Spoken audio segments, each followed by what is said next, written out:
serikali imeendelea kuimarisha mfumo wa kitaifa wa uratibu wa maafa kupitia uanzishaji na uendeshaji wa vituo vya operation na mawasiliano ya dharura pamoja na kuunda na kuimarisha uwezo wa timu na kukabiliana na dharura na katika ngazi za mikoa.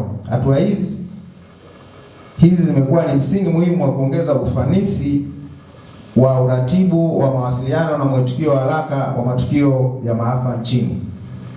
Ndugu washiriki, mafunzo haya ni sehemu ya jitihada ya serikali ya Jamhuri ya Muungano wa Tanzania katika kuimarisha uwezo wa kitaifa wa kuzuia, kujiandaa, kukabiliana na kurejesha hali baada ya maafa.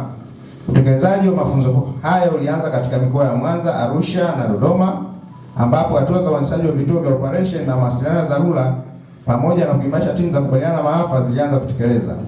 Kwa sasa mafunzo haya yamefanyika katika mkoa wa Mbeya kuanzia tarehe 11 Mei 2026 hadi tarehe 15 Mei 2026. Ndugu washiriki, mafunzo haya yamekuwa nyenzo muhimu katika kujenga na kuimarisha uwezo wa kitaalamu na kiutendaji kwa watumishi wanaohusika moja kwa moja na uendeshaji wa kituo cha operation na mawasiliano ya dharura pamoja na timu za kukabiliana na dharura. Kupitia mafunzo haya, naamini mmeongeza ujuzi, mmejengeana weledi na kuimarisha utayari wenu katika kukabiliana na matukio ya dharura kwa ufanisi zaidi. Kuanzisha kwa kituo cha operation na mawasiliano ya dharura katika mkoa wa Mbeya ni hatua muhimu katika kuimarisha uratibu wa shughuli za usimamizi wa maafa. Kituo hiki kitawezesha ufuatiliaji wa matukio kwa ukaribu, ukusanyaji na uchambuzi wa taarifa kwa wakati, pamoja na kuimarisha mawasiliano kati ya wadau mbalimbali ndani na nje ya mkoa wa Mbeya na taifa kwa ujumla.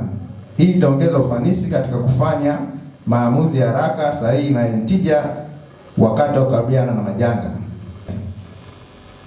Kwa mfano, watu wa polisi watakuwa peke yao, watu wanaohusika huduma za afya wako peke yao, nani wako peke yao. Lakini kwa sasa tunaamini, na ndio maana hata hapa wito umetolewa, yani sasa hii ni timu moja.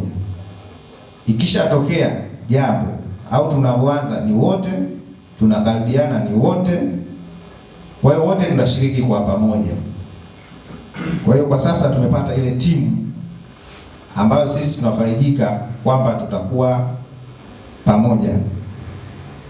Ndugu washiriki, natoa wito kwa wataalamu wote waliopata mafunzo haya kuendelea kuyafanyia kazi maarifa na stadi mlizozipata, kudumisha nidhamu ya kazi na kujenga utamaduni wa ushirikiano wa kitaalamu.